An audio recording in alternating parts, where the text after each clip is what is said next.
Мен Қостанай облысы Федоров ауданы Успенов ауылы Успенов орта мектебінің 7-ші сынып оқушысы Шұғайып Аяулым Жашиқызы. Абай атамыздың бірінші қара сөзі.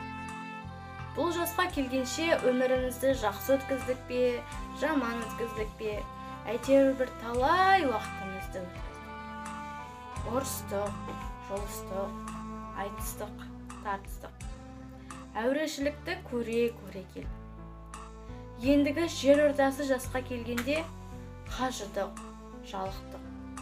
Жасап жүрген істіміздің бақытсызын, баянсызын сездік. Ендігі қалған өмірімізді қайтып, не қылып өткіземіз? Соны білмей, өзімде қайран.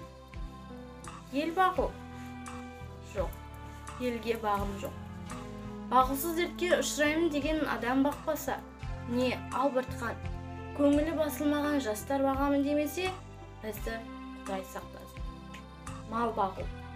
Жоқ, баға алмайды. Жастар өздерінше керегінше өздері бағып алады.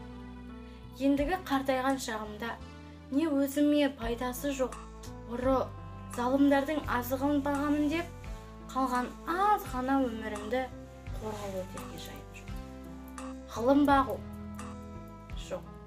Ғылым бағарға да, ғылым сөзін сөйлесерге де адам жоқ.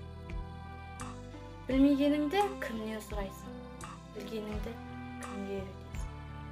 Мұңдасып, шер тартқасып отыратын кісі болмағандықтан, ғылымның өзі бір тез қайтады. Софылық қылып дін бағу? Жоқ. Дін бағу үшін де тыныштық керек. Мынандай жерде, осы елде қайдағы софылық қылу, қайдағы дін бағу? Балаларды бағу? Жоқ. Бағар едім. Қалай бағудың да мәнісін білмеймін. Не бол деп бағам? Қай елге қосайын? Қай харекетке қосайын? Мұны да ермек қылмады. Ақыры ойладым. Осы ойлаған заттарымның бәрін қағазға жаза берейін. Ақ қағазбен көк сияны ермек қылайын. Егерде кімде-кім өзіне керекті сөз тапса, жазып алсын. Я оқысын.